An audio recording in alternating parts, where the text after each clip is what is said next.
Hello friends, இன்றைக்கி mango மோர் குழம்பு எப்படி பண்ணுறதுன்னு பார்க்கலாம். இதுக்கு நான் ஒரு மேங்கோ ஃபஸ்ட்டு எடுத்திருக்கேன்.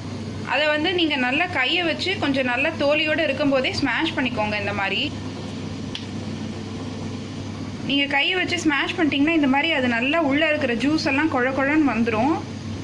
இப்போ அந்த கார்னர் மட்டும் நான் பீல் பண்ணிக்கிறேன், பாருங்கள்.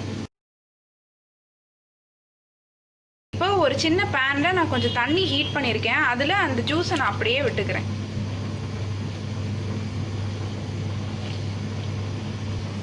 இங்கே பாருங்கள், நான் அதுக்குள்ளே ஃபுல்லாத்தையும் நான் ஸ்மாஷ் பண்ணி போட்டுட்டேன்.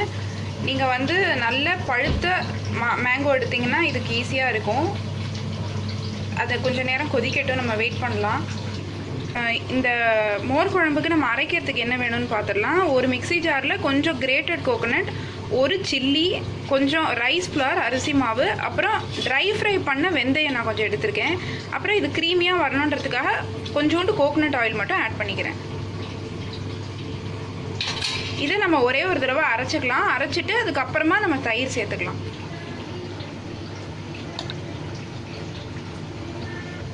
நான் இன்றைக்கி ஒரு 3 கரண்டி தயிர் விட்டுருக்கேன். அதோட கொஞ்சோண்டு கருவேப்பிலை மட்டும் ஆட் பண்ணியிருக்கேன்.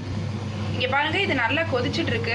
நம்ம வந்து மோர் குழம்புக்கு சால்ட் ஸ்டார்டிங்கில் ஆட் பண்ணக்கூடாது, கடைசியாக தான் ஆட் பண்ணிக்கணும். இப்போ நான் அந்த தயிர் மிக்ஸை அப்படியே இதோட ஆட் பண்ணிக்கிறேன்.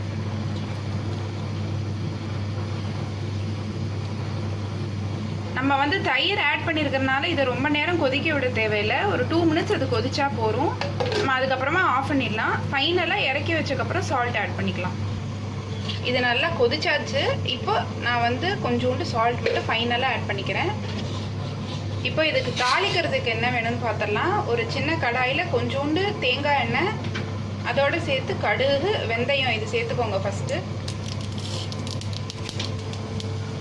இப்போ ஃபைனலாக கொஞ்சம் சில்லி மட்டும் சேர்த்துக்கலாம். அவ்வளோதான், அப்படியே அதை மோர் குழம்பு கூட சேர்த்துக்கோங்க. ரொம்ப ரொம்ப டேஸ்டியான மேங்கோ மோர் குழம்பு வெறும் 2 மினிட்ஸில் ரெடி. நீங்களும் வீட்டில் ட்ரை பண்ணி பாருங்கள், சூப்பராக வரும். உங்கள் ஃப்ரெண்ட்ஸ்க்கும் ஷேர் பண்ணுங்கள். ஆர்ஜி சிம்பிள் மீல்ஸ்க்கு மறக்காமல் சப்ஸ்கிரைப் பண்ணுங்கள். தேங்க்யூ.